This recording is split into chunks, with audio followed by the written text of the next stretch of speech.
John was a bright young student in Malawi. As a teenager, he was handpicked by local leaders of his faith tradition to study at a school in Zanzibar, Tanzania. The goal was for him to learn how to go into unentered areas and create new followers.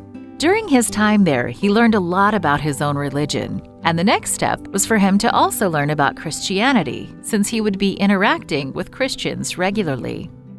After 3 years, they said you go back home and you research the King James Version, this one.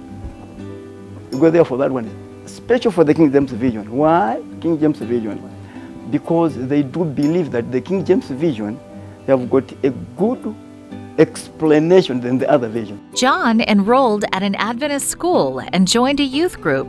He attended all the classes and engaged with pastors in discussions about Adventist beliefs. All the while, he was sending reports back to the religious leaders in Zanzibar. Eventually, after 3 years, studying at Rwand's mission, the Seventh Adventist mission, is where now I come to say, I do understand the Bible. John felt convicted to give his life to God and was baptized at a camp meeting. After his baptism, he stopped sending reports to Zanzibar. John's father was furious. My father, to him, it was an ambition that I was to go to Zanzibar, and when I come back from there, they respect me. So to him, it was a privilege that, my son now has gone higher.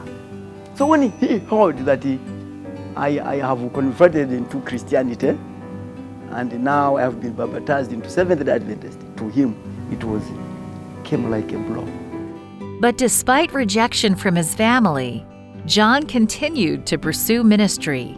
Eventually, he was chosen to be a global mission pioneer. So they picked me to put him into global mission pioneer.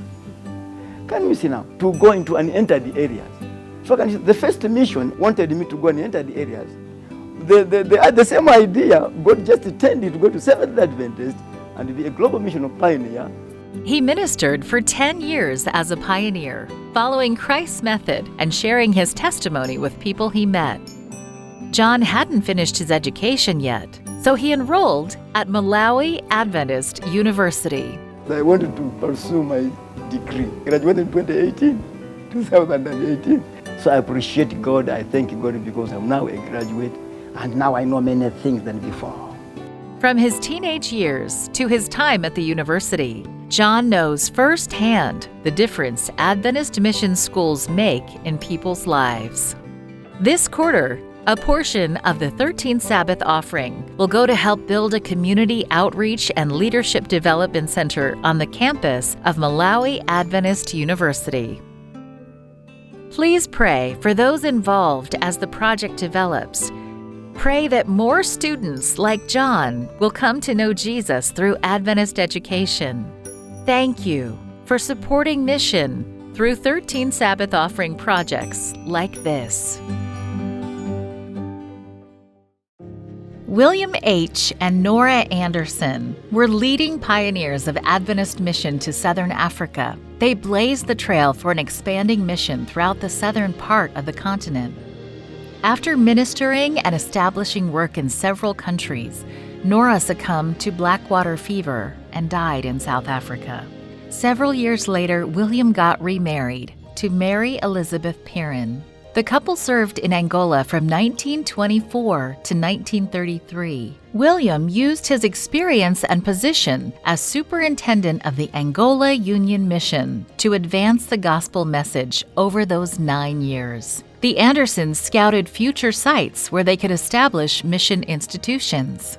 The work was too much for just them, so other missionaries came to Angola to support the spread of the Advent message.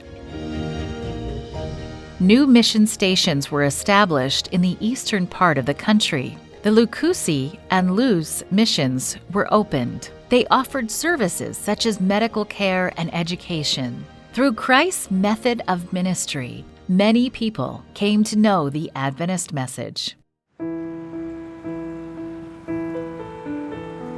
Today, there are more than 500,000 Seventh-day Adventists in Angola. Statistically, 1 out of every 59 people is an Adventist. One of these people is Joel. Over the course of his life, Joel explored the teachings of several Christian denominations. He had a lot of questions and never felt fully convicted by any of the teachings, but eventually settled into a congregation. Então eu tive o problema do meu carro. I had a problem with my car. It was missing a part. So I had a friend from Shakati who was an elder of the Adventist church. And I went there and asked him, "Find me a man that has that part." And he did it. Joel's friend asked him to join him at church the next Sabbath. After Sabbath school and the sermon, Joel was given a book that answered a lot of his questions about God. Grandes conflitos. The Great Controversy. I read. Then he showed up and brought me some booklets. I read, absorbed it all. And then I started distributing them to the others. After reading everything he could get his hands on, Joel decided he wanted to follow Adventist principles. He took what he learned back to his church, where the whole congregation accepted the message. Today, they worship every Sabbath and continue to study God's Word. The Adventist message is spreading in Angola through various means, but there are real needs here. This quarter, a portion of the 13th Sabbath offering will help with 4 projects in Angola, from building a church and an elementary school at one location to a domestic violence and counseling center at another. Your offerings will help minister to those in need. Please support this offering so more people in Angola will come to know the love of Jesus.